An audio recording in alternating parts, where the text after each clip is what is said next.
CEO Billionaire was engaged, but on a business trip he fell for his assistant and everything changed. Before we explore all the details of this incredible story, tell us where you're following us from and the time. Subscribe to the channel so you don't miss a thing, and let's embark on this journey together.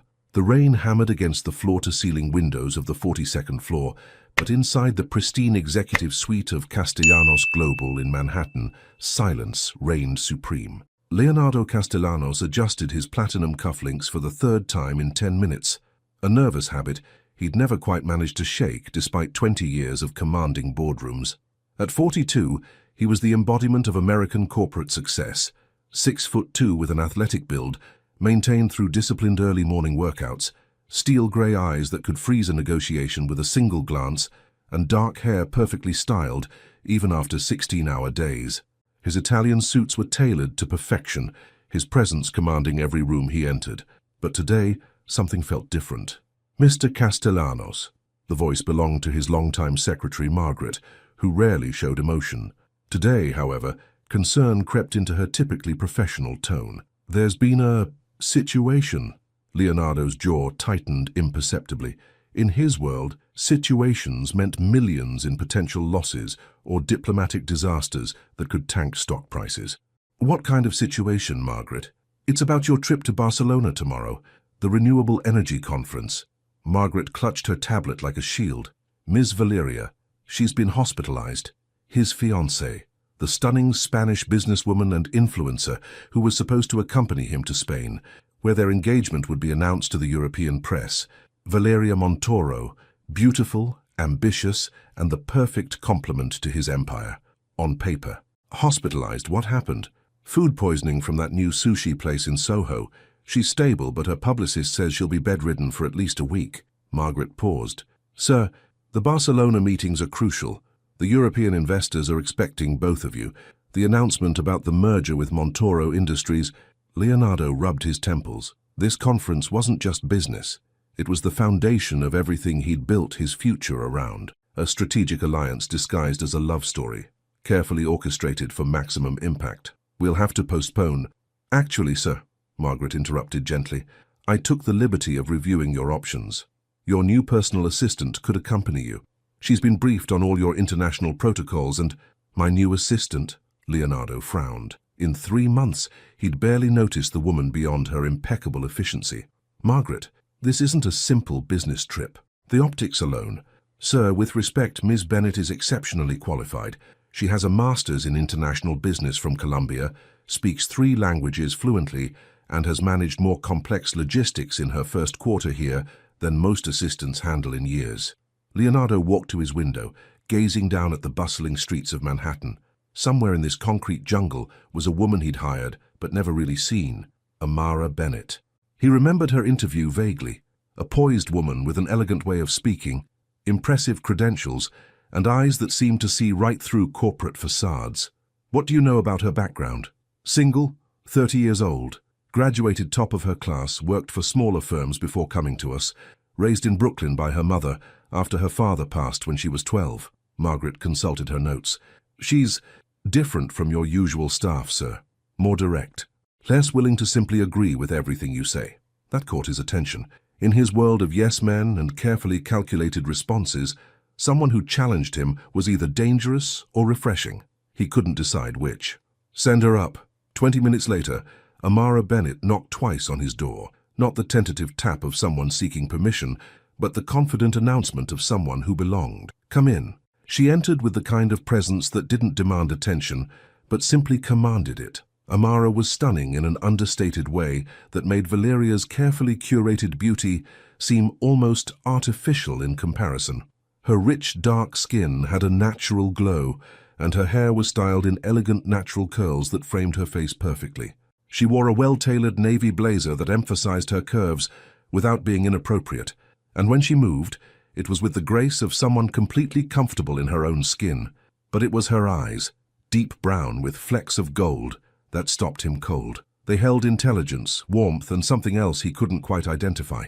Experience, perhaps, or wisdom earned through struggle.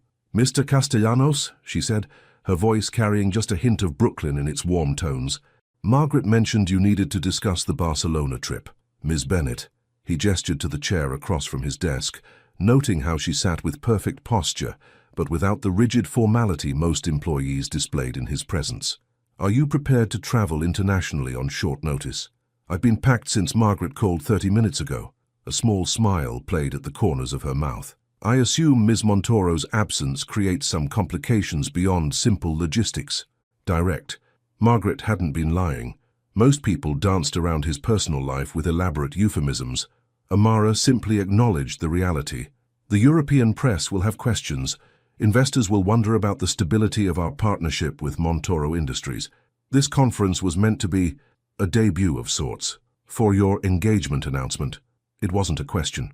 Yes. Amara leaned back slightly, studying him with those perceptive eyes. Mr. Castellanos, I can manage logistics, handle press inquiries, and ensure your meetings run smoothly. But I won't pretend to be something I'm not. And I won't ask you to pretend either. If you need an actress, you need someone else. If you need a professional who can help you navigate this situation with integrity, then I'm your person. For the first time in months, Leonardo felt something shift inside his chest. Not attraction. He wouldn't allow that, but recognition. Here was someone who understood the difference between playing a role and being authentic. The flight leaves at 6 a.m. Can you be ready? I'll be at the airport at 4:30. She stood gracefully. Is there anything specific I should know about your preferences for international travel? Just be yourself, Miss Bennet. It seems that might be exactly what this trip needs. As she reached the door, she paused and turned back. Mr. Castellanos, for what it's worth, any man who needs to announce his happiness to investors probably isn't as happy as he thinks he is. The door closed behind her with a soft click, leaving Leonardo staring at the space where she'd been standing. In 12 hours, he'd be on a plane to Barcelona with a woman who'd just spoken more truth to him in 10 minutes than his fiancée had in 6 months. What the hell had he just agreed to? The private jet hummed quietly at 37,000 feet, crossing the Atlantic under a canopy of stars that seemed close enough to touch. Leonardo had expected awkwardness. He'd prepared for small talk, professional distance, and the kind of carefully maintained boundaries that defined his relationship with every employee. What he hadn't expected was to find himself genuinely curious about the woman sitting across from him, absorbed in a worn paperback copy of Gabriel Garcia Marquez's Love in the Time of Cholera, in Spanish. You read Spanish literature in the original language? He asked, unable to hide his surprise. Amara glanced up, her reading glasses perched on her nose, making her look younger and somehow more approachable. My grandmother was Dominican. She insisted I learn properly, not just business Spanish, but the language of poets and dreamers. She smiled softly. She used to say that if you only know how to negotiate contracts in a language, you don't really know it at all. And what does Garcia Marquez tell you that the English translation doesn't? That love isn't always beautiful or convenient. Sometimes it's messy and inconvenient, and completely wrong for everyone involved. She closed the book, keeping her finger as a bookmark. But it's still real. The weight of her words settled between them like a challenge. Leonardo loosened his tie, something he never did during business hours, but 30,000 feet above the ocean felt like neutral territory. Is that why you've never married? The question slipped out before he could stop himself. I'm sorry, that was inappropriate. No, it wasn't. Amara removed her glasses, folding them carefully. I've never married because I've never met a man who could love me without trying to change me. My last relationship ended because he thought my ambitions were too much for a woman. Apparently, wanting to build something meaningful instead of just being arm candy made me difficult. His loss? Maybe. Or maybe I'm just selective about who gets to know the real me. She studied his face in the dim cabin lighting. What about you, Mr. Castellanos? Are you marrying for love or strategy? The directness of her question should have offended him, should have reminded him of boundaries and professional distance. Instead, it felt like relief, someone finally asking what everyone was thinking. 6 months ago, I would have said both. Valeria is compatible with my lifestyle. She understands the demands of business, the need for public appearances, the reality of our social circle. That's not an answer. Leonardo stood, moving to the small bar area of the cabin. Would you like some wine? This Barolo is exceptional. Are you changing the subject because the answer makes you uncomfortable, or because you don't know what the answer is? He poured 2 glasses of wine, his hands steadier than his thoughts. When he returned to his seat, Amara was watching him with those perceptive eyes that seemed to see past every defense he'd carefully constructed. When I proposed to Valeria, it felt logical, smart, the right move for both our careers, our families, our futures. He took a sip of wine, buying time. But logic isn't the same thing as love, is it? No, it isn't. Her voice was gentle, without judgment. But admitting that takes courage. Does it? Or does it just make me a coward who's been lying to himself? Maybe both. Amara smiled, and something in that smile made his chest tighten. The question is, what are you going to do with that revelation? Before he could answer, the plane hit turbulence. Not dangerous, but enough to make the cabin lights flicker and send Leonardo's wine splashing across his shirt. He cursed softly, reaching for napkins. Here, let me... Amara was already moving, dabbing at the stain with efficient, gentle movements. She smelled like vanilla and something floral. Jasmine, maybe. And when she looked up from his shirt, her face was inches from his. For a moment, time seemed suspended. Her hand was still pressed against his chest, his heart beating rapidly beneath her palm. Her lips were slightly parted, her breathing shallow. The professional distance they'd maintained crumbled in the space of a heartbeat. "Amara," he whispered, his voice rougher than intended. She stepped back quickly, but not before he saw something flicker in her eyes. Awareness, attraction, and something that looked dangerously like longing. "I should let you change." Her voice was steadier than her hands, which trembled slightly as she returned to her seat. "We'll be landing in Madrid in 2 hours for refueling." Leonardo nodded, not trusting his voice. In the jet's small bathroom, he stared at his reflection while changing shirts. The man looking back at him seemed like a stranger. Hair slightly mussed, eyes brighter than they'd been in months, and an expression he hadn't seen since his 20s. When was the last time he'd felt this alive? When he emerged, Amara was back to reading, but he noticed she hadn't turned a single page. The air between them crackled with unspoken tension, and suddenly the 8-hour flight to Barcelona seemed both endless and far too short. "Amara?" "Yes?" "Thank you for your honesty earlier. It's been a long time since anyone challenged me to think beyond the safe choices."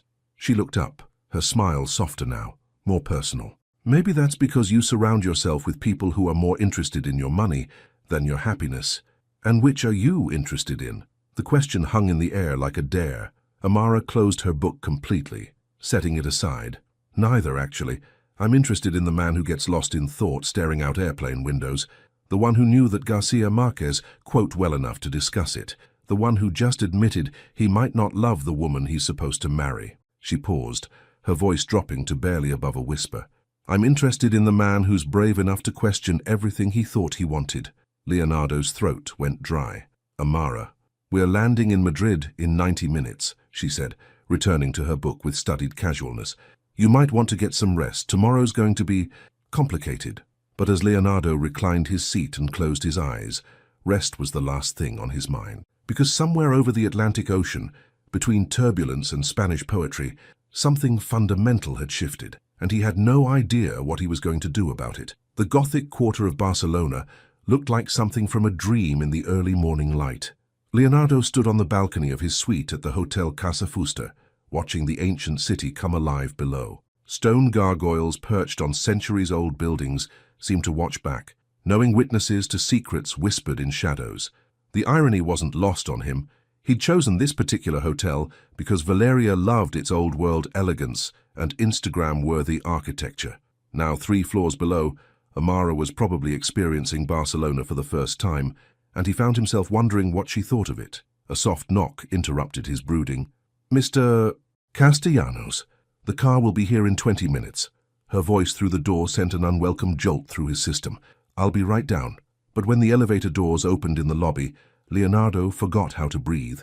Amara stood near the concierge desk, wearing a sleek black business dress that hugged her curves in all the right places, her natural curls styled in an elegant updo that showcased the graceful line of her neck. She'd added just enough makeup to enhance her natural beauty without hiding it, and when she turned toward him, her professional smile faltered for just a moment, long enough for him to see the same awareness that had been torturing him since their conversation on the plane.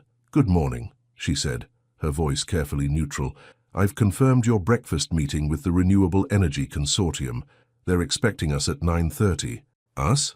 I assumed you'd want me to take notes and handle any logistical questions." She tilted her head slightly. "Unless you'd prefer I wait in the hotel?" "No, you're right. I'll need you there." The words came out more brusque than intended, a defense against the way his heart sped up when she smiled. The ride through Barcelona's winding streets was an exercise in controlled tension. Amara sat across from him in the back of the Mercedes, reviewing his schedule on her tablet, occasionally pointing out landmarks with the enthusiasm of someone who appreciated beauty when she saw it.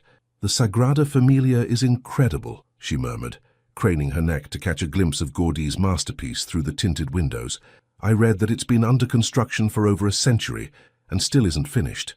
"Some things are worth taking time to perfect," Leonardo found himself saying, "or some things are so ambitious that they require patience most people don't have."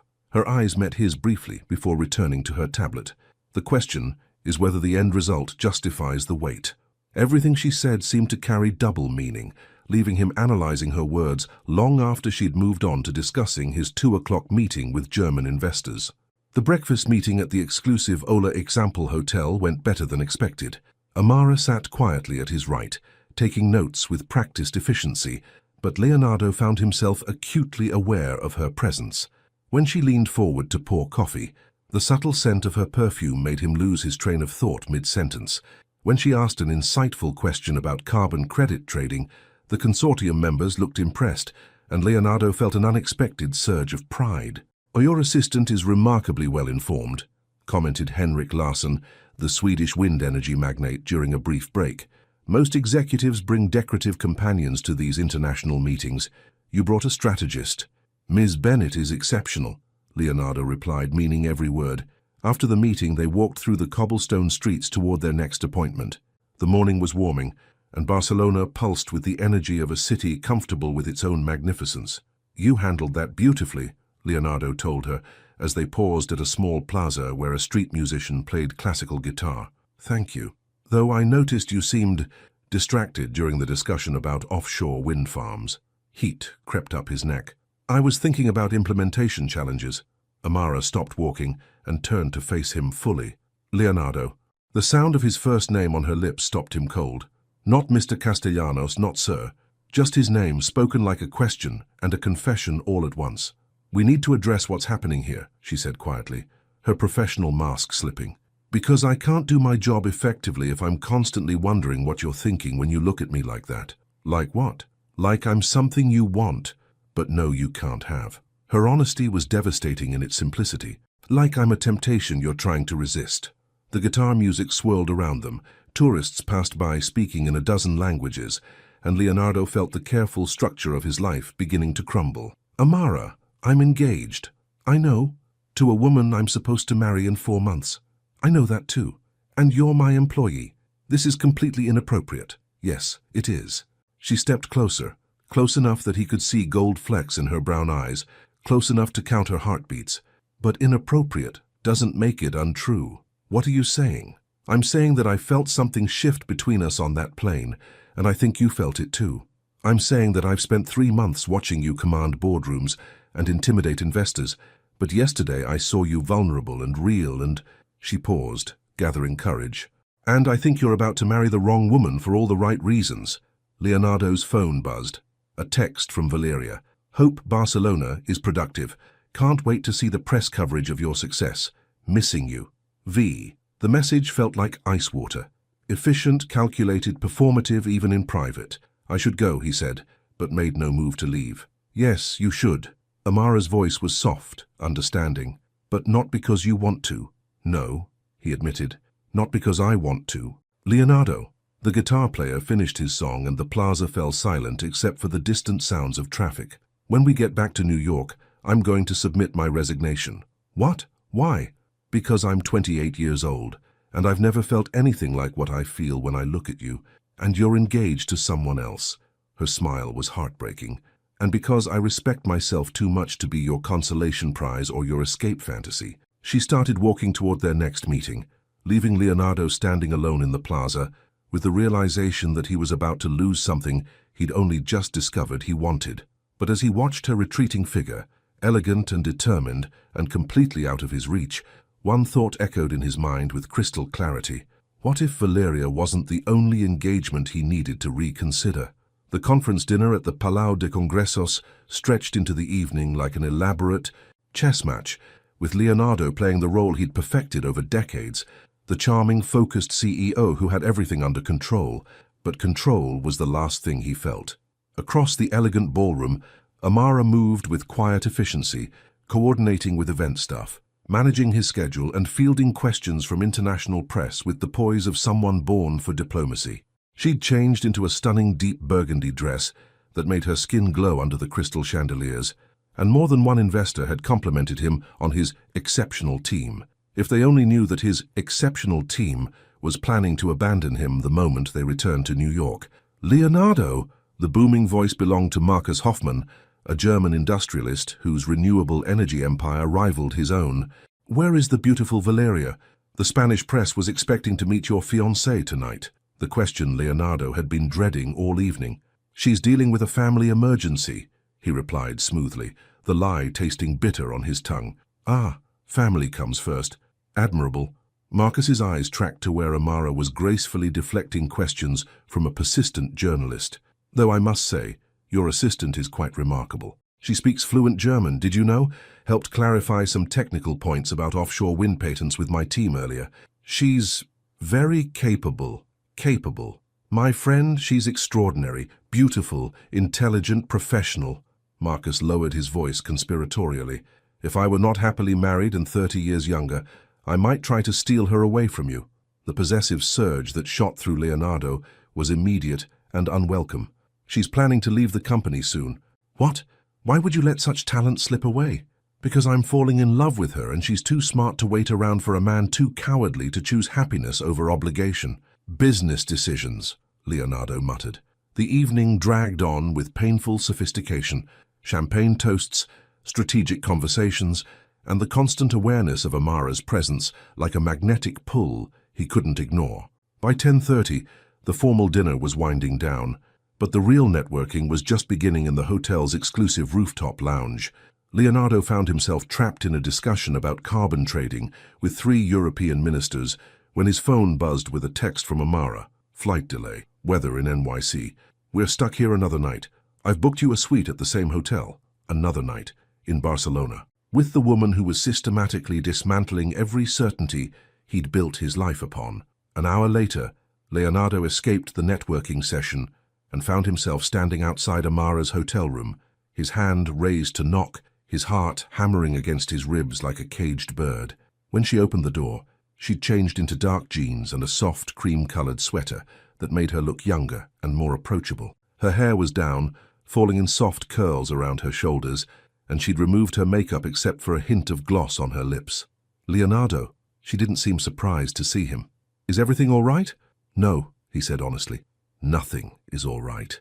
She stepped back to let him enter, and he found himself in a smaller but elegantly appointed room with French doors leading to a narrow balcony overlooking the Gothic quarter. Talk to me, she said simply. I can't stop thinking about what you said in the plaza, about resigning, about... He ran his hands through his hair, destroying the perfect style he'd maintained all day. About everything. That was the point. Was it? To make me question everything I've worked for? No. Amara moved to the balcony doors, gazing out at the illuminated cathedral spires.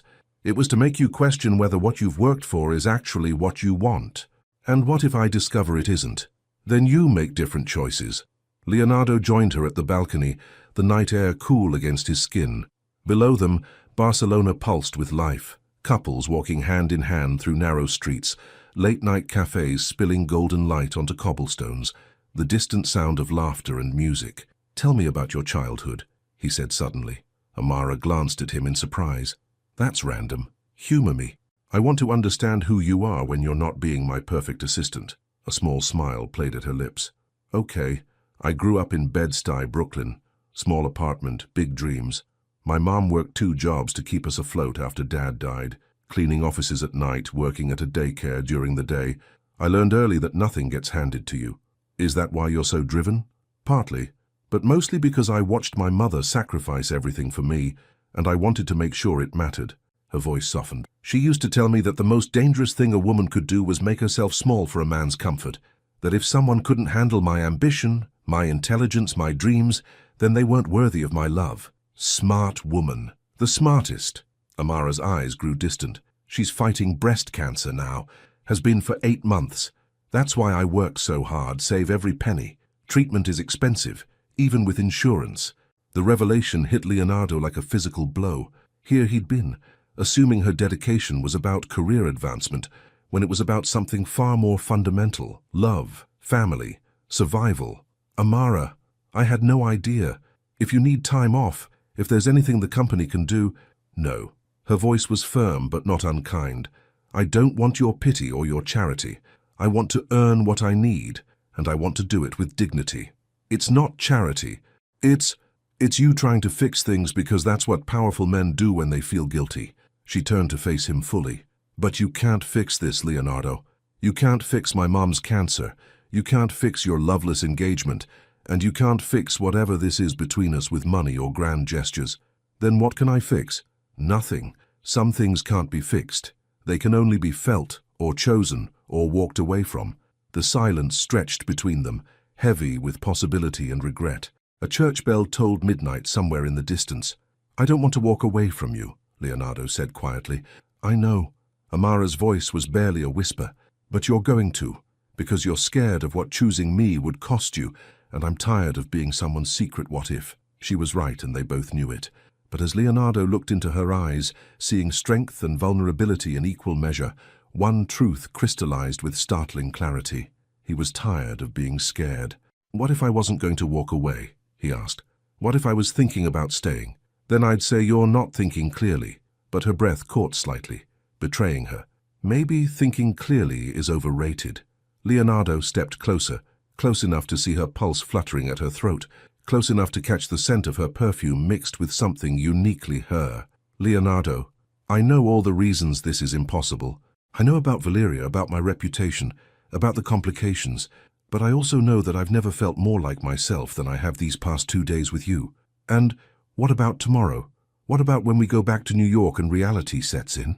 I don't know, he admitted, but I'm tired of making decisions based on fear instead of feeling. Amara looked at him for a long moment, and he could see the war playing out behind her eyes. Desire versus self-preservation, hope versus hard-earned wisdom. If I let you stay, she said finally, if I let this happen, I need you to understand something. I'm not interested in being your secret. I'm not interested in being the other woman while you figure out what you really want.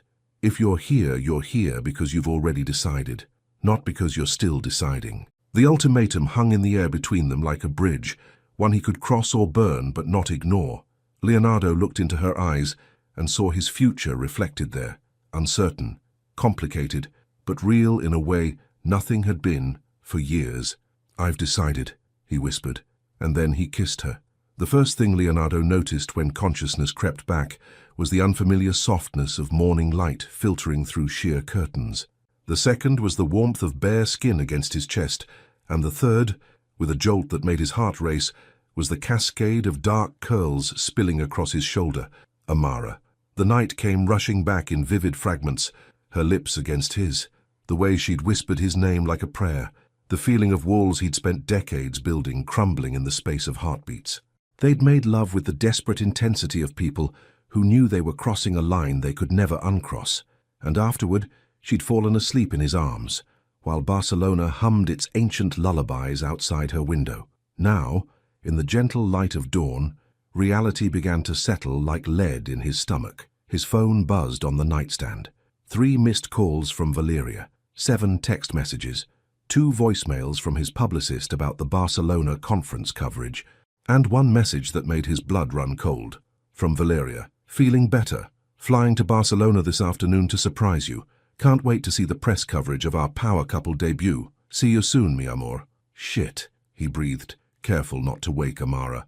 But she was already stirring, her dark eyes opening slowly before focusing on his face. For a moment her expression was soft, vulnerable, the look of a woman waking up beside someone she cared about. Then awareness crept in, and Leonardo watched her retreat behind the professional mask he'd come to recognize as her armor. Good morning, she said quietly, pulling the sheet up to cover herself. Amara, don't. She sat up, avoiding his eyes. Don't make this more complicated than it already is with morning after speeches about how this was a mistake. It wasn't a mistake, wasn't it? She turned to face him, and he was struck again by her beauty. Natural, unguarded, real in a way that made his chest ache. You're engaged, Leonardo, to a woman who's probably planning your wedding while you're in bed with your assistant. The word assistant stung, reducing what they'd shared to something tawdry and cliched. You're not just my assistant. No? Then what am I? Leonardo opened his mouth to answer and found himself speechless. What was she? The woman he was falling in love with? The person who made him question everything he thought he wanted? The most dangerous temptation of his carefully controlled life? I don't know, he admitted. Amara's laugh was bitter. At least you're honest. She rose from the bed with fluid grace, wrapping herself in a hotel robe, and Leonardo found himself memorizing every detail, the curve of her shoulders, the elegant line of her neck, the way she moved like water, even in moments of pain. We should talk about what happens now, he said. What happens now is that we go back to New York, and I submit my resignation as planned. What happened between us? It was beautiful, but it doesn't change anything. It changes everything. For who? For you? Amara turned from the window where she'd been watching the morning come alive over the Gothic Quarter. Because, from where I'm standing, you're still engaged to Valeria Montoro. You're still the CEO who can't afford a scandal. And I'm still the woman who won't be anyone's secret. His phone buzzed again. Another message from Valeria. Just landed in Madrid, taking the train to Barcelona. Should be there by 2 p.m. Can't wait to celebrate your success together. Leonardo stared at the screen, feeling the walls of his old life closing in around him like a trap. She's coming here, he said numbly. Valeria, she's on her way to Barcelona. Amara went very still. When? This afternoon. The silence that followed was deafening. Outside, church bells began their morning call, and somewhere in the distance, Leonardo could hear the sound of life continuing, people going to work, children laughing, the world spinning on as if his entire universe hadn't shifted on its axis. Well, Amara said finally, her voice carefully controlled, I guess that settles things. Amara, please what? Please wait while you figure out how to juggle a fiancé and a mistress? Please be understanding while you decide whether your reputation is worth more than whatever this is between us? The harshness in her voice was a defense mechanism, and Leonardo recognized it because he'd built his own career on similar walls. But recognizing it didn't make it hurt any less. It's not like that. Isn't it? She moved around the room with efficient movements, gathering her clothes from the night before. I told you yesterday that I wouldn't be your secret, and you said you'd decided. But here we are, 12 hours later, and the first thing you're worried about is how to hide me from your fiancé. That's not fair. Fair? Amara stopped, her professional facade cracking to reveal the hurt underneath. Fair would have been you ending your engagement before you kissed me. Fair would have been you choosing me instead of choosing to complicate my life. Leonardo stood, reaching for his clothes, feeling exposed in more ways than one. I can end the engagement. I can call Valeria right now. And tell her what? That you slept with your assistant while she was sick in a New York hospital. Amara shook her head. That's not how this works, Leonardo. You don't get to blow up her life to make yourself feel better about your choices. Then what do you want me to do? I want you to handle your situation with integrity. Break up with Valeria because you don't love her, not because you slept with me. Handle it privately, cleanly, and with respect for the woman who trusted you enough to say yes when you proposed. The wisdom in her words was devastating, because it was absolutely right. Valeria deserved better than a man who'd checked out of their relationship emotionally months ago. She deserved better than a public humiliation, or a relationship that had become a business transaction disguised as love. And us? He asked quietly. There is no us.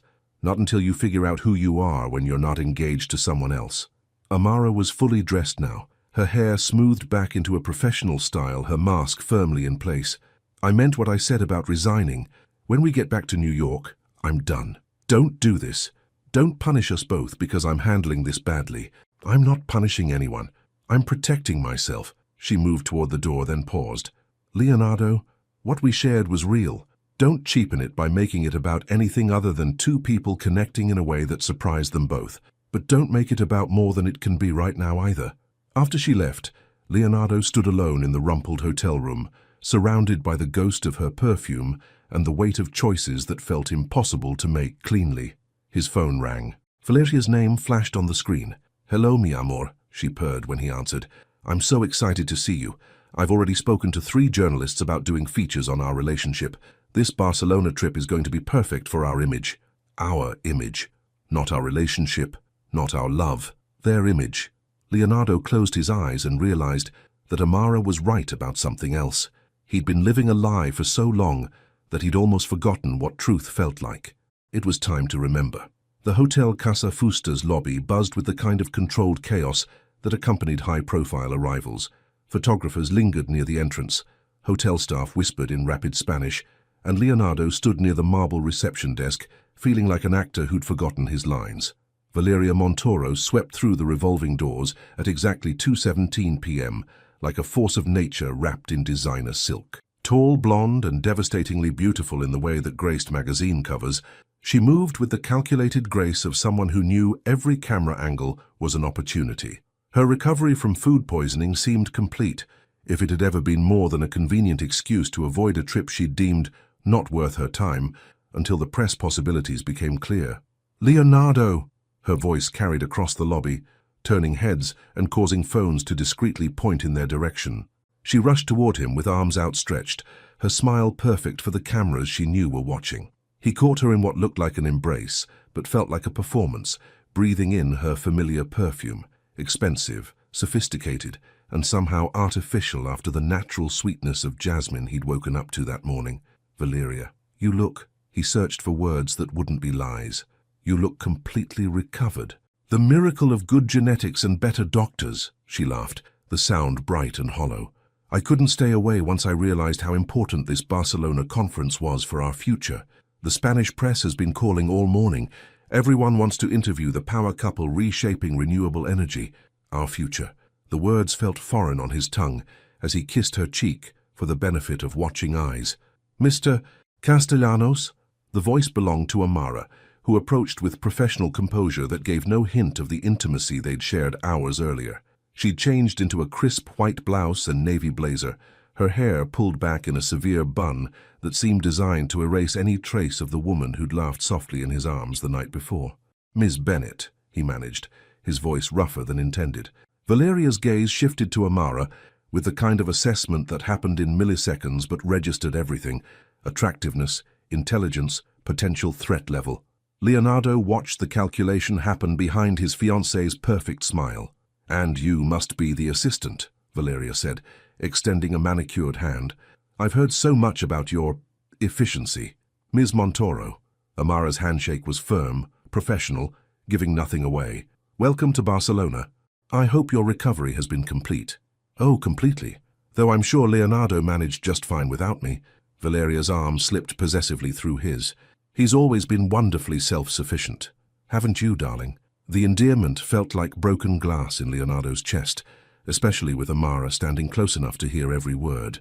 He caught a flicker of something in her eyes, pain, maybe, or disappointment, before her professional mask slammed back into place. "I should let you both get settled," Amara said smoothly. "Your dinner reservations are confirmed for 8 p.m. at Disfrutar. The car will be ready at 7:30. She turned to leave, but Valeria's voice stopped her. "Oh, Ms. Bennett, I do hope you'll join us for dinner. I'd love to get to know the woman who's been taking such good care of my fiancé." The invitation was honey-coated poison, delivered with a smile that didn't reach Valeria's eyes. Leonardo felt his stomach clench as he watched Amara process the request, knowing she was trapped between professional obligation and personal torture. "That's very kind, but I typically don't." "I insist," Valeria continued. "Consider it a celebration dinner. After all, Leonardo's success in Barcelona is a victory for all of us, don't you think?" Amara's gaze flicked to Leonardo, and in that brief moment, he saw everything she didn't say. "How dare you let her put me in this position? How can you stand there and say nothing while she toys with me?" "Of course," Amara replied evenly. "I'd be honored." 3 hours later, Leonardo sat in one of Barcelona's most exclusive restaurants, watching two women navigate a conversation that was really a carefully orchestrated war. Valeria had changed into a stunning red dress that commanded attention from every corner of the restaurant. She held court like the social media queen she was, regaling them with stories of her latest business ventures, her upcoming fashion collaborations, and the wedding plans she'd been perfecting during her recovery. "I've been thinking we should move the date up," she said, cutting into her perfectly prepared sea base. "Why wait until December? September would be divine. Just think of the lighting for photographs." Leonardo's wineglass froze halfway to his lips. "Move it up? 3 months instead of 6. We are both established in our careers, we know what we want. Her smile was radiant and completely impersonal. Plus, the press coverage of our Barcelona success would be perfect timing for engagement announcements. Across the table, Amara maintained her professional composure, but Leonardo caught the way her fingers tightened around her water glass, the slight tension in her shoulders that spoke of someone enduring exquisite torture with grace. "That's sudden," he managed. "The best decisions usually are." Valeria reached for his hand, her diamond engagement ring catching the candlelight. "Don't you think, Miss Bennet, sometimes when you know something is right, waiting just seems silly?" Amara looked directly at Leonardo for the first time all evening, and her eyes held a message as clear as spoken words. "This is what you chose. This is what you're going back to." "I think," Amara said carefully, "that timing is crucial in all important decisions. Rushing can lead to complications, or it can lead to happiness." Valeria's laugh was musical and completely artificial. "I've never been one to overthink things. Life is too short to waste time on uncertainty, don't you agree, Leonardo?" The question hung in the air like a challenge. Leonardo looked at his fiancée, beautiful, successful, socially perfect, and realized that everything about their relationship had been about image, timing, and strategic advantage. When had he stopped seeing her as a person and started seeing her as a business partnership? When had he ever really seen her at all? "Sometimes," he said slowly, "uncertainty means you're paying attention to what really matters." Valeria's smile faltered slightly. "That's very philosophical for a Tuesday night." "Barcelona has that effect on people," Amara interjected smoothly. "The city has a way of making you question assumptions." "Does it?" Valeria's gaze sharpened. "And what assumptions have you questioned during your time here, Ms. Bennet?" The question was loaded with subtext that made Leonardo's chest tighten. Amara held Valeria's stare with steady composure. "I've learned that sometimes the most professional thing you can do is recognize when a situation isn't sustainable." "How intriguing. And what makes a situation unsustainable?" "When maintaining it requires compromising your integrity." The silence that followed was deafening. Valeria's smile remained perfect, but her eyes had gone cold. Leonardo felt like he was watching a chess match where he understood neither the rules nor the stakes. "Well," Valeria said finally, "I suppose we all have our principles." "Yes," Amara replied quietly. "We do." Leonardo's phone buzzed with a text message. Without thinking, he glanced down and felt the blood drain from his face. The message was from Henrik Larsson, the German industrialist from the morning's meeting. "Leonardo, the most extraordinary thing. I just discovered that your brilliant assistant speaks fluent German, Spanish, and French. My wife and I would love to offer her a position with our Berlin headquarters. Is she available for poaching? We could triple her salary." He looked up to find both women watching him, Valeria with curious expectation, and Amara with something that looked like resignation. "Everything all right, darling?" Valeria asked. Leonardo stared at the phone, then at Amara, then at his fiancée, and realized that the ground beneath his perfectly constructed life was shifting in ways he could no longer control. "Actually," he said, his voice steadier than his hands, "I think we need to talk." The silence in Leonardo's hotel suite felt thick enough to cut with a knife. Valeria paced near the floor-to-ceiling windows, her red dress a stark contrast against the Barcelona skyline, twinkling in the darkness below. Leonardo sat on the edge of the bed, still in his dinner jacket, but with his tie loosened, looking like a man preparing for execution. "You want to talk?" Valeria's voice carried an edge he'd never heard before, sharp, calculating, dangerous. "Then let's talk about why you've been acting like a stranger since I arrived." Valeria, "No." She spun to face him, her perfectly applied makeup unable to hide the cold fury in her eyes. "Let me talk first. I flew here to surprise the man I'm supposed to marry in 3 months, and instead I find this, whatever this is." "What do you mean?" "Don't insult my intelligence, Leonardo." Valeria moved closer, her heels clicking against the marble floor with military precision. "I've built a career reading people, understanding subtext, recognizing when someone is lying to me. And you, mi amor, have been lying since the moment I walked into that lobby." Leonardo's throat felt dry as desert sand. "I haven't lied to you, haven't you? Then look me in the eye and tell me nothing has changed between us." He met her gaze and found himself unable to speak. The truth sat in his chest like a stone, too heavy to lift, too honest to voice. Valeria's laugh was bitter. "That's what I thought. Val, listen." "No, you listen." Her voice dropped to a whisper, that somehow felt more threatening than shouting. "I know about your assistant." The words hit Leonardo like a physical blow. "What? Did you really think you could hide it? The way you look at her? The way she looks at you when she thinks no one is watching?" Valeria pulled out her phone, swiping through photos. "I have very good sources, Leonardo. Very thorough sources." She turned the screen toward him, and Leonardo's heart stopped. There, in crystal-clear resolution, was a photograph of him and Amara on the plaza yesterday, standing close, intimate, his hand reaching toward her face in what had been a moment of pure connection. "Where did you get this? Does it matter? The point is, it exists, along with several others." Valeria's smile was sharp as a blade. "The question is, what are we going to do about it?" "Valeria, I can explain." "Can you? Can you explain why you're emotionally cheating on me with your employee? Can you explain why I had to find out about it from a private investigator instead of from my own fiancé?" "A private investigator?" Leonardo stood, his shock genuine. "You had me followed?" "I had you protected." Valeria's voice remained cool, controlled. "My publicist suggested it after your first day here. The Spanish press can be creative with their stories. We needed to make sure there were no surprises that could damage our brand. Our brand, not our relationship. Their brand." "Jesus, Valeria, do you hear yourself? I hear a woman protecting her investment." She slipped the phone back into her purse, her movements calculated and precise. "And make no mistake, Leonardo, this engagement is an investment, for both of us." "Is that all it's ever been to you?" For the first time since arriving in Barcelona, Valeria's perfect composure cracked slightly. "Don't you dare make me the villain here. You're the one who proposed to me. You're the one who said you wanted a partner who understood your world, your ambitions, your need for someone who could match your success. I thought I did want that. And now you want what? To throw away everything we've built for a few nights with your secretary? She's not just—" Leonardo caught himself, but not quickly enough. "Not just what? Not just a secretary?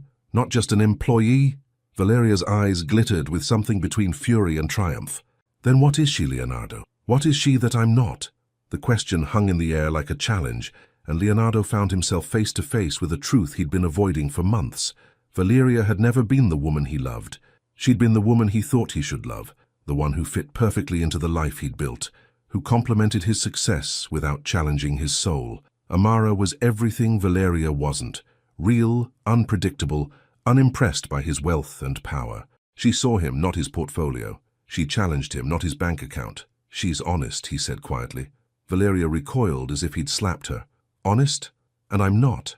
When was the last time you told me how you really felt about anything?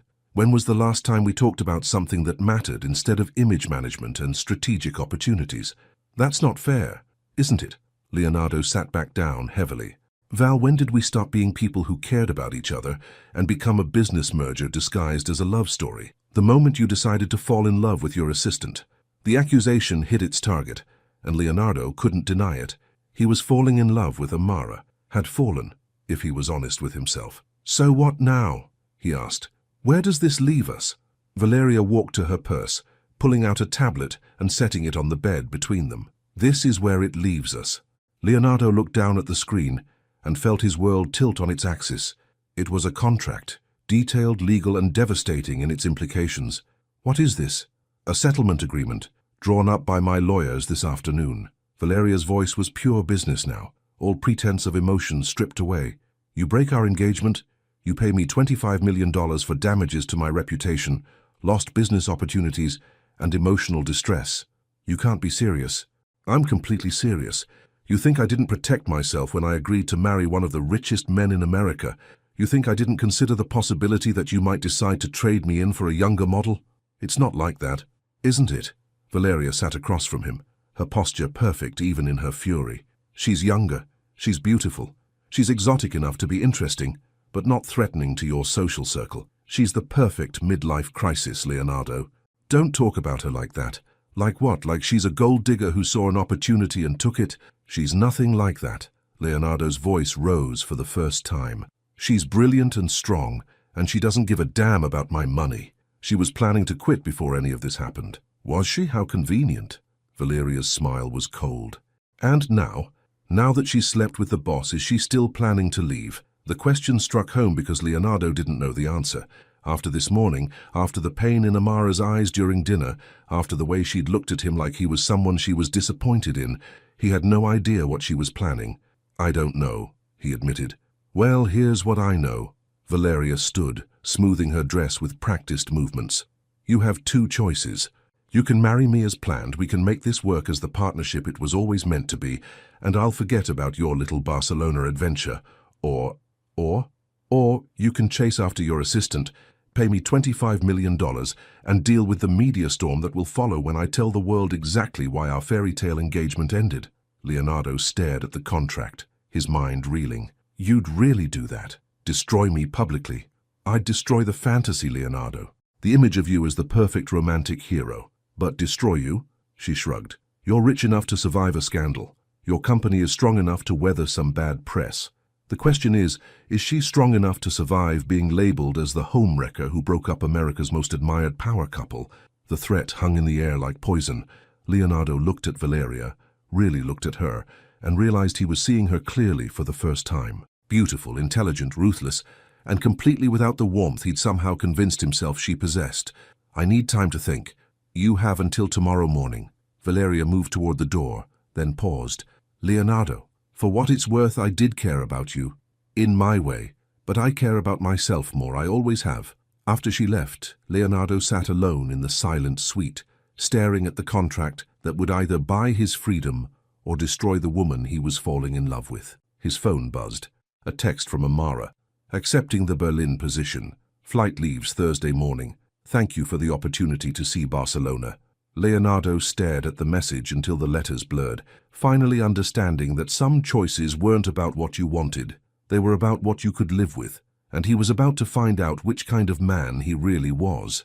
Leonardo hadn't slept. At 5:47 a.m., he stood on his hotel balcony, watching Barcelona wake up beneath a sky painted in shades of rose and gold. The Gothic quarter stretched out below him like a maze of ancient secrets, and somewhere in that labyrinth was the woman who turned his carefully ordered world upside down, the woman who was planning to disappear from his life in less than 36 hours. His phone showed 17 missed calls from his lawyers in New York. Valeria had wasted no time sending them the settlement contract, and now his legal team was in full crisis mode, trying to find loopholes in an agreement that appeared airtight. $25 million, his reputation, Amara's future. The mathematics of love, it turned out, were brutal. A soft knock at his door interrupted his brooding. "Come in." "Mr. Castellanos?" Amara's voice was carefully professional, but Leonardo could hear the exhaustion underneath. She entered carrying a tablet and a stack of documents, dressed in a charcoal blazer that somehow managed to make her look both untouchable and heartbreakingly beautiful. "You're up early," he observed. "I wanted to finish transferring your files before—" She gestured vaguely. "Before things get complicated. More complicated than they already are?" Amara set her materials on the coffee table with precise movements. "I assume Ms. Montoro told you about my conversation with Henrik Larsson." She mentioned it. Leonardo studied her face, searching for any hint of what she was feeling. "Is that really what you want? Berlin? What I want stopped being relevant the moment you decided to stay engaged." The words cut deep, but Leonardo couldn't argue with their accuracy. "Amara, don't." She held up a hand. "Please, don't make this harder than it already is. I'm trying to leave with whatever dignity I have left. What if I told you I was thinking about ending the engagement?" Amara's composure cracked slightly. "Are you?" Leonardo moved closer, close enough to see the faint circles under her eyes that suggested her night had been as sleepless as his. "What if I was willing to pay whatever price necessary to be with you? Then I'd say you haven't thought through what that price might be." Her voice was soft, but firm. "Leonardo, I know about the contract." "You know?" His blood went cold. "How? Hotel walls are thinner than you think, and Valeria's voice carries when she's angry." Amara sat heavily on the sofa, suddenly looking older than her 30 years. $25 million. Public scandal. Media destruction of the woman who stole America's most eligible bachelor. "I don't care about the money, but I care about the rest of it." Amara looked directly at him, her dark eyes filled with pain and resolve. "I care about my mother, who's already fighting the battle of her life without having to see her daughter's face plastered across tabloids as a homewrecker. I care about my career, my reputation, my ability to build something meaningful with my life that isn't defined by being someone's mistress." You wouldn't be my mistress. You'd be, what? Your girlfriend? Your partner? The woman everyone whispers about at business functions? Amara shook her head. I won't live in the shadow of your past choices, Leonardo. I won't be the consolation prize you chose after your perfect engagement fell apart. That's not what you are, isn't it? Because from where I'm sitting it feels exactly like that. Leonardo sat beside her on the sofa, careful to maintain distance but close enough to see the tears she was fighting not to shed. What if we could start over? What if we could find a way to build something without all this baggage? How? Your face is on magazine covers with her. Your engagement was announced in the Wall Street Journal. You can't just pretend the last 6 months didn't happen. I could try, and I could let you. Amara's voice was barely above a whisper. I could let you blow up your life for me, pay millions of dollars to escape a relationship you should never have entered, and then spend the rest of our time together wondering if you resent me for what it cost you. I would never. You might. Maybe not today, maybe not next year, but someday when the bills come due, literal or metaphorical, you might look at me and wonder if I was worth it. The honesty of her words was devastating, because Leonardo couldn't guarantee she was wrong. He wanted to believe he would never regret choosing her, but how could he promise something he'd never tested? So what are you saying? That we give up? That we pretend this never happened? I'm saying that maybe loving someone means protecting them from the wreckage of your past mistakes. Amara stood, moving to the window where golden morning light painted her skin like honey. I'm saying that Berlin might be the kindest choice for both of us. That's kind. Leonardo felt something snap inside his chest. Kind for who? For you, hiding in another country? For me, marrying a woman I don't love? For Valeria, getting exactly what she wants? For everyone who won't get destroyed by the scandal that follows if you choose me? And what about what we want? What about what we feel for each other? Amara turned from the window, and Leonardo saw his own heartbreak reflected in her eyes. Sometimes what we want and what we can have are different things. That's bullshit. Leonardo stood, his careful composure finally cracking. That's the kind of thing people say when they're too scared to fight for what matters. Scared? Amara's voice rose for the first time. You think I'm scared? I'm terrified, Leonardo. I'm terrified of loving you so much that I'd let you destroy yourself trying to be with me. I'm terrified of becoming the reason you lose everything you've worked for. I'm terrified of waking up in 5 years and realizing that we built our love on the ruins of other people's lives. So you'd rather run away? I'd rather leave while I can still remember this as something beautiful instead of something that became ugly. The silence that followed felt final, like the closing of a door that might never open again. Leonardo looked at the woman who'd changed everything for him in the space of 3 days and realized that loving someone sometimes meant accepting their choice, even when it tore your heart apart. When does your flight leave? He asked quietly. Tomorrow morning, 9:15. Will you? He cleared his throat. Will you let me drive you to the airport? Leonardo, please, just let me do that much. Amara studied his face for a long moment, and he saw the exact moment she made her decision.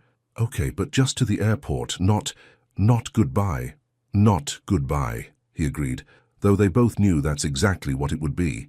After she left, Leonardo sat alone in his suite with Valeria's contract spread across the coffee table like a death sentence. $25 million to buy his freedom. $25 million to choose love over logic, desire over duty. He picked up his phone and dialed his lawyer in New York. Morrison? It's Leonardo. I need you to do something for me. Sir, about this contract, we're still reviewing the terms, but I don't want you to review it. I want you to pay it. The silence on the other end of the line stretched long enough that Leonardo wondered if the call had dropped. Sir, did you say pay it? Every penny. Whatever it takes to end this engagement cleanly and legally. I want it done today. Mr. Castellanos, that's $25 million. I know what it is. I also know what it buys me. Leonardo hung up and walked back to the balcony, watching Barcelona come alive beneath him. Somewhere in the city, Amara was probably packing, probably wondering if she'd made the right choice. In 18 hours, he'd find out if he had. The Barcelona El Prat airport bustled with the controlled chaos of international departures, but Leonardo heard none of it. His world had narrowed to the woman sitting beside him in the black Mercedes, staring out the window at the Spanish countryside, rushing past like a life she was leaving behind. Amara wore a simple navy dress and a cream cardigan, her natural curls pulled back in a low ponytail that made her look younger and more vulnerable than he'd ever seen her. A single piece of luggage sat in the trunk. Everything else, she'd told him quietly, would be shipped later. "You don't have to come to the gate," she said without turning from the window. "The driver can take you back to the hotel." "I want to come. Leonardo, please." His voice cracked slightly on the word. "Let me see you off properly." She nodded without looking at him, and Leonardo wondered if she was fighting the same battle he was, trying to memorize every detail before it became just a memory. His phone had been buzzing all morning, Valeria's lawyers confirming the settlement transfer, his own legal team expressing bewilderment at his decision, Henrik Larsson calling to congratulate him on letting that exceptional woman accept our offer. Each notification felt like another nail in the coffin of what might have been. The worst had been the message from his publicist. Valeria just posted to Instagram. "The breakup is official. Press conference scheduled for 3 p.m. Are you prepared for the storm?" He wasn't prepared for anything except watching the woman he loved disappear into the sky. "Gate B47, Amara said as they entered the departures terminal. "Lufthansa Flight 342 to Berlin." Leonardo nodded, his throat too tight for words. Around them, travelers rushed past with the urgency of people who knew where they belonged. He envied them their certainty. They walked through security in silence, past duty-free shops and cafes, past families saying tearful goodbyes, and business people checking emails with practiced indifference. When they reached her gate, Leonardo realized he wasn't ready for this moment. Might never be ready for it. "Boarding begins in 30 minutes, Amara observed, checking her phone. "Amara." Leonardo turned to face her fully, drinking in every detail. The way her eyes held flecks of gold in the airport lighting, the soft curve of her mouth, the elegant line of her neck. "I need you to know something. Don't. Please don't make this harder. I paid it." The words came out in a rush. "The settlement, $25 million. I paid it this morning." Amara's face went completely still. "You did what?" "I ended the engagement. Valeria got her money, I got my freedom, and in about 2 hours the press is going to know that Leonardo Castellanos is no longer engaged to be married." "Leonardo," she sat down heavily in one of the uncomfortable airport chairs. "Why would you do that?" "Because I realized something yesterday, watching you try to protect me from the consequences of my own choices." Leonardo sat beside her, close enough to catch the familiar scent of jasmine that had haunted his dreams. "I realized that I've spent my entire adult life making safe decisions, building a safe life, choosing safe people who wouldn't challenge me or change me or make me risk anything that really mattered. And then I met you, and suddenly safe felt like settling. Suddenly everything I thought I wanted felt like a prison I'd built for myself." Amara's eyes filled with tears she was trying not to shed. "But the money is just money. I've got plenty of it, and I'll make more." Leonardo reached for her hands, relief flooding through him when she didn't pull away. "What I can't make more of is time with you. What I can't buy is another chance to tell you that you're not my consolation prize, or my midlife crisis, or my escape fantasy. Then what am I? You're the woman who made me remember who I used to be before I became so focused on success that I forgot what happiness felt like. You're the woman who sees me. Not my portfolio, not my influence, not my perfectly managed image, just me." "Leonardo." Her voice was barely a whisper. "I know you're scared about what comes next. I'm scared too. Terrified, actually. But I'd rather be terrified with you than safe without you." Amara was crying openly now, tears streaming down her cheeks as she looked at him with a mixture of love and heartbreak that made his chest ache. "The Berlin job," she began, "is an incredible opportunity with people who recognize your worth. If that's what you want, if that's the future that makes you happy, then I'll support your decision. But if there's any part of you that wants to try building something with me, something real and messy and complicated and beautiful, then don't get on that plane. The scandal will be massive and ridiculous, and we'll survive it together. The press will get bored and move on to the next story. My mother will meet the man who loves her daughter and hopefully decide he's worthy of her." Amara laughed through her tears, a sound so beautiful that Leonardo wanted to bottle it and carry it with him forever. "You really paid $25 million to end your engagement? Best money I ever spent. You're completely insane, probably, but I'm insane about you." Over the airport intercom, a voice announced in Spanish, English, and German, "Lufthansa Flight 342 to Berlin now boarding at Gate B47. Please have your boarding passes ready." Amara looked toward the gate, then back at Leonardo, then at the boarding pass trembling in her hands. "If I stay," she said slowly, If I don't get on that plane, what happens then? Then we figure it out together. One day at a time, one choice at a time, one challenge at a time. No guarantees? No guarantees except that I'll choose you every day for as long as you'll let me. Final boarding call for Lufthansa Flight 342 to Berlin. All passengers should be on board at this time. Amara stood, her boarding pass still clutched in her hand, and Leonardo felt his heart suspend its beating. She walked toward the gate, her heels clicking against the polished floor, and for a moment he was certain he'd lost her. Then she stopped. Slowly, deliberately, she tore the boarding pass in half. She turned back to Leonardo, her smile radiant through her tears, and said the words that would change everything. So, what happens now? Leonardo rose from his chair, crossed the small distance between them, and kissed her with all the desperate relief of a man who'd just been granted a second chance at happiness. When they broke apart, both breathing hard, both laughing and crying at the same time, Leonardo whispered against her forehead, "Now we go home, and we build something beautiful." Around them, the airport continued its eternal dance of arrivals and departures, but Leonardo and Amara stood still in the eye of their own private hurricane, finally ready to weather whatever storm came next. Together. 6 months later, New York City. The morning sun streamed through the floor-to-ceiling windows of Leonardo's penthouse, painting golden rectangles across the hardwood floors, where Amara sat cross-legged, papers spread around her like flower petals. "The renewable energy project in Costa Rica is ahead of schedule," she reported without looking up from her laptop. "The local community leaders want to host a celebration when we visit next month." Leonardo paused in his trek to the kitchen, coffee mug in hand, and marveled at the surreal normalcy of the scene. 6 months ago, he'd been engaged to a woman who treated breakfast like a photo opportunity. Now, Amara sat in his living room in yoga pants and one of his Columbia University t-shirts, her natural curls escaping from a messy bun as she managed international projects with the same focused intensity she brought to everything else. "We should bring something special," he suggested. "What's traditional in Costa Rica for celebrations?" "Music, dancing, and lots of food." Amara finally looked up, her reading glasses perched on her nose, her smile warm and unguarded. "Also, your Spanish needs work before we get there. My Spanish is perfectly adequate for business. Your Spanish sounds like you learned it from a textbook written in 1987. She stood, stretching like a cat in the morning light, which you probably did. Leonardo set down his coffee and moved toward her, drawn by the magnetic pull that had never faded, despite 6 months of morning routines and shared grocery lists, and all the beautiful mundane details of building a life together. "Maybe you could tutor me," he suggested, wrapping his arms around her waist. "Maybe I could." She stood on her tiptoes to kiss him softly.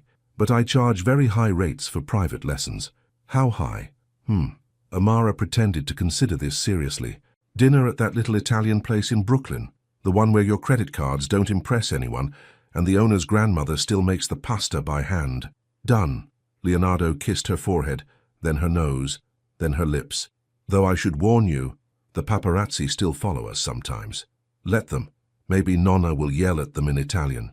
It had been like this for months, the slow, sweet process of building something real while the media circus gradually lost interest in their story. The first few weeks had been brutal, tabloid headlines screaming about the assistant who stole a billionaire's heart, and from boardroom to bedroom, an American love story.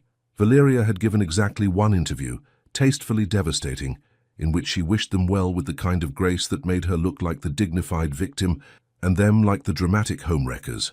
But Amara had surprised everyone, including Leonardo, with her handling of the spotlight. She'd refused to hide, refused to apologize, and refused to play the role of either the gold-digging seductress or the innocent victim. Instead, she'd simply been herself, brilliant, poised, and utterly unimpressed by the circus surrounding their relationship. When a particularly aggressive reporter had cornered her outside her mother's hospital in Brooklyn, demanding to know if she felt guilty about breaking up America's golden couple, Amara had looked directly into the camera and said, "I fell in love with a good man who had the courage to choose happiness over convenience. If that threatens you, maybe you should examine why." The clip had gone viral, the narrative had shifted, and slowly the media had moved on to fresher scandals. "Speaking of dinner," Amara said, returning to her papers, "your mother called. She wants to know if we're coming to the Hampton house this weekend." Leonardo groaned. His mother, Patricia Castellanos, had initially been horrified by what she called his public spectacle. But Amara had won her over during their first meeting with a combination of genuine warmth, impressive knowledge of art history, and an ability to discuss Patricia's beloved rose garden with actual expertise. "What did you tell her?" "That we'd be there Saturday evening. I may have also mentioned that I'd bring my famous tres leches cake." "You don't have a famous tres leches cake." "I will by Saturday." Amara grinned. "Your mother deserves better than store-bought dessert."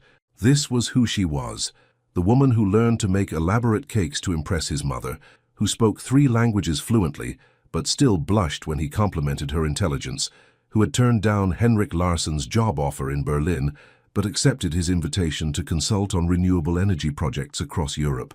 She'd also insisted on keeping her own apartment in Brooklyn, though she spent most nights at his penthouse. "I need to know I'm here because I want to be," she'd explained, "not because I have nowhere else to go." Leonardo understood. After a lifetime of relationships built on convenience and strategic advantage, the choice to be together, renewed every day, felt like the most honest thing he'd ever done. "How's your mom feeling?" he asked.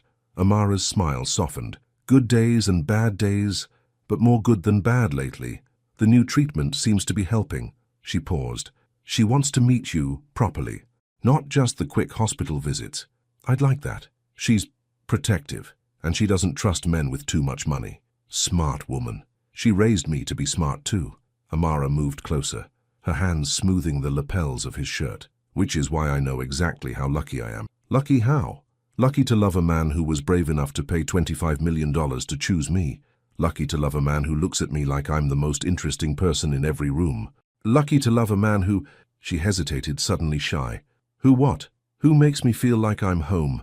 The words hit Leonardo square in the chest, knocking the breath from his lungs with their simple truth. Home. Not his penthouse, not his wealth, not his carefully curated life, but this: morning coffee and shared projects, and a woman who saw him clearly and loved him anyway. "Amara," he began, then stopped, overwhelmed by the magnitude of what he wanted to say. "What?" Instead of speaking, Leonardo walked to his desk, opened the top drawer, and pulled out a small velvet box that had been waiting there for 3 weeks. Amara's eyes went wide. "Leonardo, I know we've talked about this," he said, his heart hammering against his ribs. "About taking things slow, about not rushing into anything that looks like what I had before." "Leonardo, but this isn't what I had before. This isn't about image or strategy or convenience."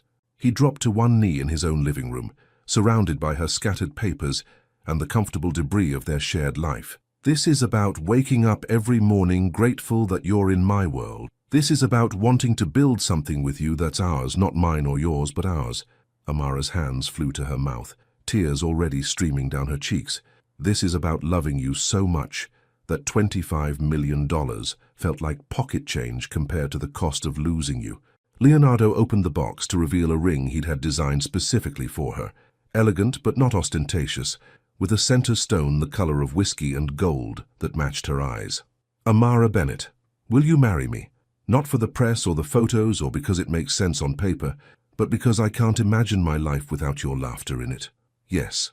The word came out as a sob. "Yes, yes, of course, yes." Leonardo slipped the ring onto her finger with hands that shook slightly, then stood and caught her as she launched herself into his arms. They spun around the sun-drenched living room, both laughing and crying, both dizzy with the simple miracle of being chosen and choosing in return. "I love you," Amara whispered against his neck. "I love you so much it terrifies me." "Good," Leonardo whispered back. "Being terrified means we're doing something that matters." Later, much later, they lay tangled together on the sofa, Amara's engagement ring catching the afternoon light as she traced patterns on Leonardo's chest. "So what happens now?" she asked, echoing her question from the Barcelona airport. "Now we plan a wedding that's actually about us instead of everyone else. Small, intimate. Your mother will hate that. My mother will survive. What matters is what we want." Amara lifted her head to look at him, her expression serious. "What I want is to marry you in front of the people who love us for who we actually are. What I want is to promise you forever, in a way that feels real, not performed. What else do you want? I want to keep working on projects that matter. I want to travel with you and build things together and maybe," she blushed, maybe someday have a family that knows what real love looks like. All of that sounds perfect. Even the family part. That's still theoretical. Especially the family part. Leonardo kissed the top of her head. I want to give our kids what I never had. Parents who chose each other every day, not just on their wedding day. As the sun began to set over Manhattan, painting their living room in shades of amber and rose, Leonardo held the woman he loved and marveled at the strange mathematics of the heart. He'd started this journey engaged to the wrong woman for all the right reasons, and ended it engaged to the right woman despite every possible complication. The press would have questions. His board might have concerns. There would be prenups and logistics and all the tedious details that came with merging two lives. But none of that mattered compared to the weight of Amara's engagement ring on her finger and the promise it represented, not just of marriage but of choosing love over fear, authenticity over image, and each other over everything else the world might offer. Leonardo, Amara's voice was drowsy with contentment. Thank you. For what? For being brave enough to choose me, for being brave enough to choose us. Leonardo tightened his arms around her, breathing in the scent of jasmine and vanilla and home. Thank you, he replied, for being worth choosing. Outside, New York City hummed its eternal song of ambition and possibility. Inside, two people who'd found their way to each other, despite every obstacle, held each other close and dreamed of all the beautiful tomorrows still to come. 2 years later, Tuscany, Italy, September. The vineyard stretched out like a patchwork quilt across the rolling hills, heavy with grapes ready for harvest and drenched in the golden light that only Italy seemed capable of producing. Leonardo stood on the stone terrace of the villa they'd rented for their second anniversary, watching his wife move through the garden below, with the easy grace that still stopped his heart after all this time. Amara wore a flowing sundress the color of sunset, her natural curls catching the breeze as she laughed at something his mother was saying about the ancient olive trees. In her arms, their 6-month-old daughter Isabella gurgled happily, tiny hands reaching for the dancing shadows of leaves overhead. She's going to be as beautiful as her mother, Patricia Castellanos observed, her voice carrying up to where Leonardo stood. And twice as stubborn. If the way she refuses to take bottles from anyone but Amara is any indication. Stubborn runs in the family, Amara replied, adjusting Isabella's sun hat with practiced ease. Her father once paid $25 million just to prove a point about love. Best investment I ever made, Leonardo called down, earning himself a radiant smile from his wife and an eye roll from his mother. He descended the stone steps to join them, his heart doing that familiar flutter it had performed every day for the past 2.5 years, whenever Amara looked at him like he was exactly where she wanted to be. How was your call with the Costa Rica team? She asked, settling Isabella into his arms with the fluid choreography of parents who'd learned to pass their child between them like a precious secret. The solar project is exceeding all projections. They want to expand into 3 neighboring communities. Leonardo kissed his daughter's forehead, breathing in that intoxicating baby scent that had made him understand, finally, what people meant when they talked about love changing everything. Alejandro says to tell you that your engineering recommendations were, and I quote, brillante beyond belief. My Spanish is rubbing off on you, among other things. Amara blushed, even after 2 years of marriage, and Leonardo felt that familiar surge of tenderness for the woman who could command international business meetings in 3 languages, but still got shy when he flirted with her in front of his mother. I should check on dinner, Patricia announced tactfully. The chef promised us something special tonight. After she disappeared into the villa, Leonardo and Amara settled onto the stone bench overlooking the vineyard, Isabella content to observe the world from her father's lap, with the serious expression that reminded everyone of her mother's thoughtful nature. Do you ever think about Barcelona? Amara asked suddenly. Every day. Leonardo adjusted Isabella's position, marveling at how perfectly she fit in the crook of his arm. Do you? Sometimes I can't believe it was only 4 days that changed everything. 4 days and one very smart woman who refused to let me make the biggest mistake of my life. You mean the woman who almost got on a plane to Berlin? The woman who was brave enough to tear up a boarding pass and trust me with her heart? Amara leaned against his shoulder, and they sat in comfortable silence, watching the sun begin its descent toward the horizon. Isabella dozed in Leonardo's arms, her tiny fist curled around his finger, with the unconscious trust that never failed to humble him. I got a call today too, Amara said eventually. From Valeria. Leonardo tensed slightly. Really? She's engaged. To a tech entrepreneur in Silicon Valley. Apparently it's a perfect strategic alliance, according to her publicist. Amara's voice held no bitterness, only a kind of bemused affection. She wanted to congratulate us on Isabella, and to say that she hopes we're happy. Are you happy, I mean? Amara lifted her head to look at him, and Leonardo saw his entire world reflected in her dark eyes. Their daughter, their home, their imperfect and beautiful life together. Leonardo Castellanos, she said solemnly, I am so happy it scares me sometimes. Good scared or bad scared? Good scared. The kind that reminds you not to take any of it for granted. Isabella stirred in Leonardo's arms, opening eyes that were already showing hints of her mother's warm brown with flecks of her father's grey. She looked between her parents with the grave attention of someone taking important notes, then gifted them with one of her rare, gummy smiles. She knows, Amara whispered. She knows she's loved. She should. She's got the two most devoted parents in Italy right now. Just Italy? Fine. Europe. Just Europe? Leonardo kissed his wife's temple, breathing in the scent of jasmine and vanilla that had become synonymous with home. The world, Mrs. Castellanos. She's got the two most devoted parents in the world. As the Italian sunset painted the sky in shades of rose and gold, Leonardo held his family close and marveled at the circuitous path that had led him here. From a sterile engagement built on strategy to a marriage built on truth. From a life carefully constructed to impress others to a life joyfully shared with the people who mattered most. His phone buzzed with the day's final business messages, but he ignored it. Tomorrow there would be conference calls and project meetings, and all the beautiful complexity of building sustainable energy solutions across 3 continents. Tonight there was only this: his wife's laughter as Isabella grabbed a handful of his shirt, his mother's voice drifting from the villa as she sang old Italian songs, and the profound contentment of a man who had learned the difference between success and happiness. "What are you thinking about?" Amara asked. "I'm thinking about how different this is from what I thought I wanted. Better or worse? Impossible to compare. It's like..." Leonardo searched for the right words. "It's like I was colorblind before and I thought I was seeing the whole spectrum, but I was only seeing shades of gray. And now? Now I see everything." Isabella chose that moment to reach for her mother, and Amara gathered their daughter into her arms with the natural grace that had captivated Leonardo from their very first meeting.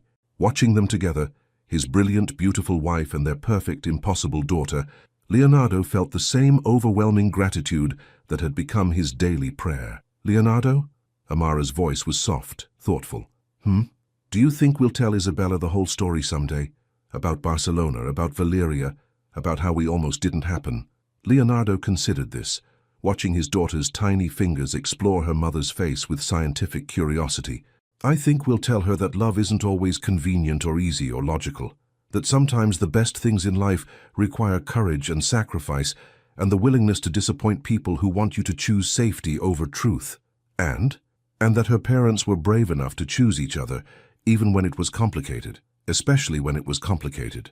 Amara smiled, the expression so radiant that Leonardo felt his heart skip a beat, just as it had in that Barcelona hotel lobby 2.5 years ago. "I love our story," she said simply. "Even the messy parts. Especially the messy parts. They make the beautiful parts mean more." As night fell over the Tuscan hills and the first stars appeared in the darkening sky, the Castellanos family made their way back to the villa, where Patricia was indeed preparing something special. Not just dinner, but the kind of evening that becomes a treasured memory, the kind that gets recalled decades later, with wonder and gratitude. Later, much later, after Isabella had been fed and bathed and sung to sleep in her travel crib, Leonardo and Amara sat on their bedroom balcony sharing a bottle of Chianti and planning their next adventure. Costa Rica in October, Amara mused. Isabella's first passport stamp. She's going to be a world traveler before she can walk. She's going to know that love isn't limited by geography or circumstances or other people's expectations. She's going to know, Leonardo agreed, pulling his wife closer, that when you find someone worth fighting for, you fight. And when you find someone worth building with, you build. And when you find someone worth choosing every single day, you choose them, Amara finished. Every single day. They sat in comfortable silence, listening to the night sounds of the Italian countryside and the soft breathing of their daughter through the open bedroom door. Tomorrow would bring new challenges, new projects, new opportunities to make a difference in the world, but tonight they had everything they needed. Amara? Leonardo's voice was barely above a whisper. Yes? Thank you. For what this time? For tearing up that boarding pass. For taking a chance on us, for making me braver than I ever thought I could be. Amara turned in his arms, her face luminous in the moonlight, and kissed him with the same passion and tenderness that had defined their love from the very beginning. Thank you, she whispered against his lips, for being worth the risk. In the distance, church bells chimed midnight, marking the end of another perfect day in their imperfect, beautiful, extraordinary life together. A message from the heart.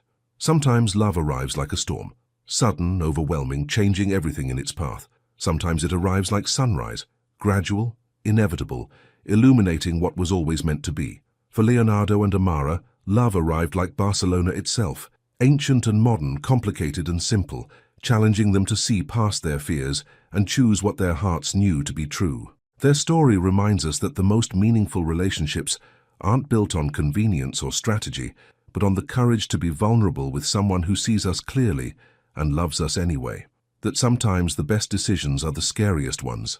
That love worth having is love worth fighting for. Would you have had the courage to tear up that boarding pass? Would you have chosen love over security, truth over convenience, the unknown over the familiar? Your thoughts and stories matter to us. Please share them in the comments below. Every love story is unique, but the courage it takes to write one is universal. Thank you so much for watching until the end. If you enjoyed this story, don't forget to subscribe to the channel, leave a like, and comment your thoughts. Your participation is very important to us. See you next time.